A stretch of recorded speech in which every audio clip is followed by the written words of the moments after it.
So I brewed a batch of Saison fermented with Belle Saison yeast.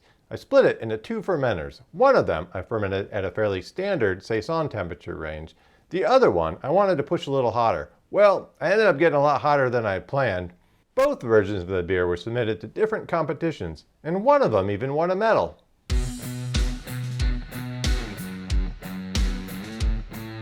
Well, I'm glad you stopped by Cascades Homebrew today. My name is Brent. So, Saisons are one of my favorite beers to brew and to drink. So I've used Belle Saison, dry yeast, to make a couple Saisons. My general feeling, it makes a pretty decent Saison. I have a couple videos on my channels about brewing Saisons. One of them where I compared WLP 565, which is the sort of DuPont strain, to Belle Saison dry yeast. You can check out that video if you're interested in more details. But in general, I thought the WLP 565 one just had a little bit more character. I think I enjoyed that, a little bit more classic Saison character from that batch a little better. But what if I brew with Belle Saison and push it at a higher temperature, try to push some more of that character? How would that work? So that was my goal here. I split a batch of Saison. Both were fermented with Belle Saison. So one of them I used what I'd see kind of a fairly typical Saison schedule. So I pitched the yeast around 68 degrees with the goal of trying to let it get up maybe to 75 degrees Fahrenheit during fermentation. So we're talking 24 degrees Celsius. So the other one I thought I'd push a little hotter. I was thinking 85 degrees Fahrenheit, 30 degrees Celsius. Well, I had a malfunction with my heat controller. I ended up pushing it a lot hotter than I planned. So I already put a video out on the brew day. This is the one where I brewed a 10-gallon batch and I split it into 4 fermenters. One of them got Lallemand cold yeast and that one was fermented cool. Another one got Lallemand Abbey yeast, sort of as a Belgian single, fermented warmer, similar to the Saison here. And then 2 of them got Belle Saison. So I actually ended up submitting all 4 versions of those to competitions, including the 2 Saisons, into a different competition. Well, let's take just a quick look at the recipe and the brewing with a little more focus on the fermentation this time. Then we'll come back, look at the competition results scores and feedback, and then taste these beers, see how they did. But what's your prediction? Do you think this Belle Saison fermented room temperature versus one that's fermented hot? What would be your preference? Which one do you think is going to win out? So taking a quick look at the recipe, the grain bill was about 87% of a Pilsner malt, about 10% of a white wheat malt, and then just under 3% of melanoidin malt. The mash was for 60 minutes at 149 degrees Fahrenheit target, or 65 degrees Celsius. The total boil time was 60 minutes, so at the start of the boil, that 60 minutes, I had 2.2 ounces or 62 grams of Styrian Goldings to add just over 17 IBUs, and then with 10 minutes left in the boil, I added 2 ounces or 57 grams, again, of Styrian Goldings, this time right around 7 IBUs. Once I get the wort down close to pitching temperatures, I racked it off into 4 separate fermenters. One of these gets Lallemand Abbey, one will get Lallemand Colne, and 2 will be split with a pack of Belle Saison yeast. So as far as the Saison batches go, so I end up using my fermentation chamber to lower one of them down to my pitching temperature, 68 degrees Fahrenheit, or 20 degrees Celsius. And then I pitch half a pack of Belle Saison. So that fermenter will start out at ambient room temperatures. I'll keep an eye on the temps to make sure they don't get too hot or get too cold during fermentation. The hot fermented batch was pitched at 78 degrees Fahrenheit, or 26 degrees Celsius. The general plan was let fermentation temperatures push the wort up, maybe to 85 degrees Fahrenheit, 29 degrees Celsius. Well, I brewed this beer at Sunday, May 14th. So I'd come home late in the evening on that Monday, the following day, the 15th. And I checked in on the progress. I thought things were looking pretty good. So the cooler fermented batch was showing good signs of fermentation, though the gravity had not started to drop and the temperature had not changed much. The hot fermented batch, well, it started up faster and it was fermenting pretty strong by now. The gravity on the hot fermented batch had already dropped 20 points. The temperature was pushing itself up, so I registered 86 degrees Fahrenheit or 30 degrees Celsius. That was kind of where I had hoped my ceiling was get, so I was hoping it wasn't going to get too much hotter. Well, I woke the next morning to find, whoa! My tilt hydrometer was reading 102 degrees Fahrenheit. That's 39 degrees Celsius. So apparently, I had a malfunction with my heating controller. The temperature was reading 0.0, and then the heat was constantly powered on. For this batch, I was using my heat wrap inside an insulated chamber. Well, I was able to reset the controller, but I'd wondered at this point, did I ruin the batch? So looking at the fermentation data reported by my tilt hydrometers, The gravity on the hot fermented batch, well, it dropped like a rock. In 2 days, the gravity had dropped down to 1007, and then dropped closer to that 1.000 over the next few days. The temperature spike had occurred right in the peak of fermentation. After that, the temperature was held steady around 84 degrees Fahrenheit, 29 degrees Celsius. And then a few days before bottling, I let it drop off a little bit. For the cooler fermented batch, the gravity dropped a little more steadily, but still pretty fast. It took about 6 days to get down to single-digit gravity points, and then another week or so to finish off that last 6 points. The temperature followed my standard fermentation temperature for a Saison. Temperature dropped a few degrees from the pitching temperatures. Then as fermentation picked up, so did the temperature. The peak temperature recorded during active fermentation I saw was 71 degrees Fahrenheit or 22 degrees Celsius. Then as fermentation slowed, the temperature started to drop a few degrees. So I used my controller and a heat pad to keep the temperature steady around 74 degrees Fahrenheit or 23 degrees Celsius. There was a little temp spike further into fermentation when I had moved the fermenter, but I forgot to reconnect the probe. At this point, fermentation process, I don't expect a short boost to 80 degrees Fahrenheit, 27 degrees Celsius. I don't think that will have much impact on the beer. So I bottled the beers after about 3 weeks. I probably could have bottled them a little sooner, but I do find it's good to give Saison yeast, especially these diastatic strains, just a little extra time. Make sure if they're working, breaking down starches and doing fermentation, give them a chance to finish up. Make sure there's not more fermentation that's going to go on in the bottle. Then looking at the final stats for the Saison batches. So they both ended almost at the same gravity, right near 100% apparent attenuation. So I measured 1.000 for the hot fermented batch, and then 1.001 for the other batch. That puts the beers in the 7.2 to 7.4% ABV range. So recall at this point at bottling, the hot fermented batch had quite a kind of strong like apple-y character. I was definitely worried that it was kind of be ruined. Well, let's see how it turns out with a little conditioning and some age. So I've got 2 bottles of the Saison. Before we crack these open, let me take a quick look at the competition results. So as I mentioned, I entered both versions of the Saison into different competitions. You usually can't enter 2 of the same beer in one competition. So I wouldn't put too much weight on the scores and maybe differences from one competition to the other. But I thought it might be interesting to look at some of the feedback and the scores for the 2 different versions of Saison.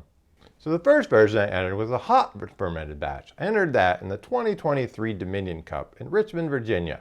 So looking at some of the feedback that I got, aroma, bready malt, sweet bread, bread dough, some good grainy sweetness, light floral notes, classic hop aroma. One judge says no hops detected. I thought it was a little odd. I mentioned a little bit of a low apple pear, a balanced apple pear, pepper and spices. So that was kind of some of the aroma from the judges. Looking at the appearance, just kind of yellow, gold, mostly clear, white head, small bubbles. I think I got pretty decent scores on appearance. So the flavor for the hot fermented batch, bready malt, sweet bread, some of that same kind of stuff, aroma. So one judge mentioned a sharp hop character, mentioned spicy, noble hops, mentioned bitterness is low. Both judges mentioned bitterness is low. One says snappy, does not linger, needs more bitterness. There was a note of light bubble gum, maybe a little sweet for the style, almost juicy with a light tartness. Some of the overall characters of that hot fermented batch, estery nose, bready malt characters that warms, hops come across a bit sharp, somewhat metallic on the tongue, takes away from the phenolic aspects of the beer. Another judge of beer is very cohesive, ester profile of bubble gum, kind of overpowers some of the malt character, so a little bit too estery maybe. The beer is also slightly malty, unbalanced, increase the bitterness. Again, I think we've got a lot of comments about bitterness on this one. And I think I see some of the same bitterness comments when we look at the other version. And then the other judge says, well done, fermentation, produced a great esters. For the style, could use more hop bitterness, but overall, very good. So that one scored a 36 overall, and that one, 3rd place. So this is the medal I got from the Dominion Cup. So on the back, it's got the James River Homebrewing Club logo. On the front, it's kind of this wooden back with a wooden engraved on the front. 3rd place. So you think they would have gave me 3rd place if they knew it got up to 100 degrees Fahrenheit during fermentation? So the more standard fermented Saison, I entered that into a local competition, the 50 West Ocelot Classic. It's a small competition here in Northern Virginia. So looking at the judges' comments about aroma, got some malt, crackery, white bread, grainy sweetness, spicy, noble, a muted hop character. One judge mentioned the fermentation, white pepper, lemon, phenolic. Somebody said musty. I got an oxidized feedback from one of the judges and said light DMS on the nose. Okay.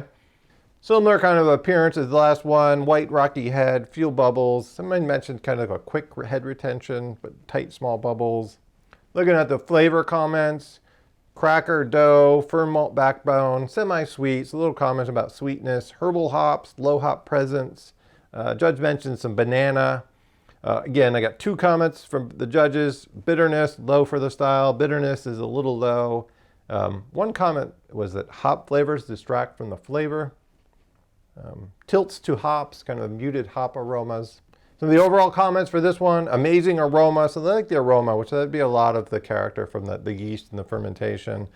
Not enough bitterness, again. So one judge definitely had mentioned that oxidation, and the overall comments said watch for oxidation, musty smell, maybe older hops. So there's a chance that there were some oxidation issues with that specific bottle, but we'll see. But overall, I got a 28 on that one. It didn't place, so it scored lower.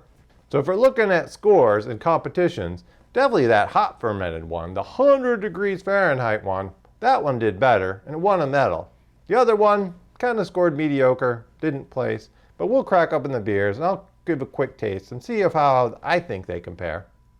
The first one I'll crack open is the hot fermented one. I'll keep that one over here on my left.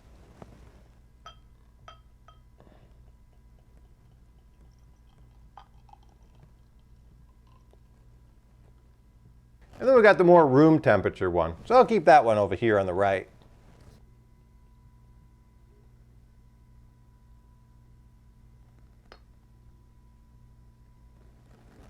So overall appearance, they're both kind of like a dark straw color, really quite pretty. A little bit of a kind of a lingering haze. So I definitely got a little more rocky head here on this one that was sort of the room temperature one. But I expect that's probably more, just to kind of that specific bottle that we opened. So what about the aroma on them? One thing I'd say, I'm definitely getting a lot of that sort of classic Saison aroma from these beers.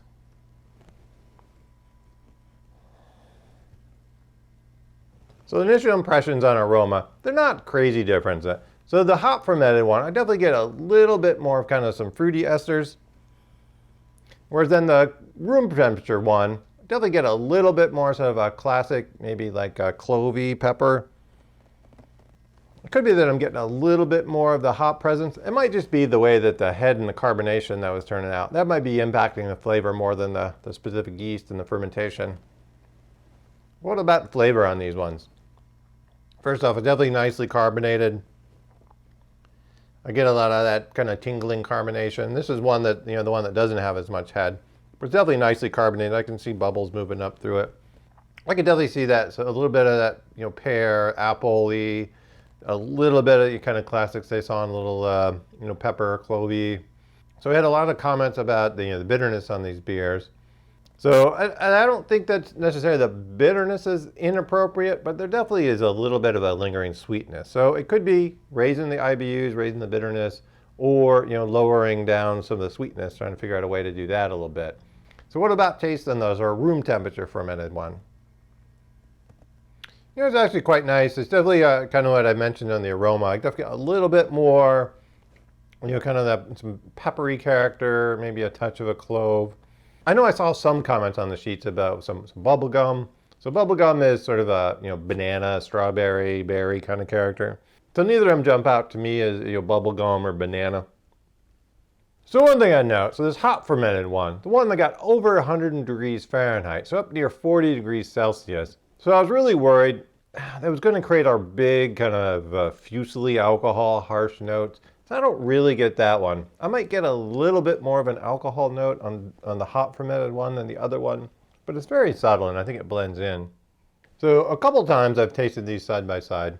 And I don't know if I had a strong preference. I think early on, I tasted it with my girlfriend and we liked the hot fermented one. So that's why I submitted it to Dominion Cup. And then so the fact that this one placed well, got a medal, this one's score was much lower, didn't medal. I don't know that I would put too much weight into that. So I don't know if I have necessarily an overall takeaway or some solid advice. I mean, clearly Belle Saison, it's a pretty flexible yeast. So if you don't have fermentation temperature control, If it's warm in your house or you're fermenting in a garage, it's definitely a yeast that will produce a pretty good beer. You know, a medal winning beer is that fact. Right now today, I think I'm enjoying the sort of room temperature fermented one. It might be just it's a little more carbonated. And maybe a little bit more time in the bottle has helped this one a little bit more than the hot fermented one. But overall, you know, I'm really happy with how these beers turned out. I thought they're pretty enjoyable beers. I say I love Saisons. I'll take some of the judges' advice, you know, maybe bump up the bitterness a little bit. And based on how much I like both of these beers, I'm definitely not opposed to using Belle Saison again in another Saison. I'm also curious about some other Saison dry yeast, so maybe I'll do some trials of those. But if you enjoy these kind of beers, brewing Belgian beers, brewing experimental beers, trying out different things, well, make sure you subscribe to the channel. And cheers!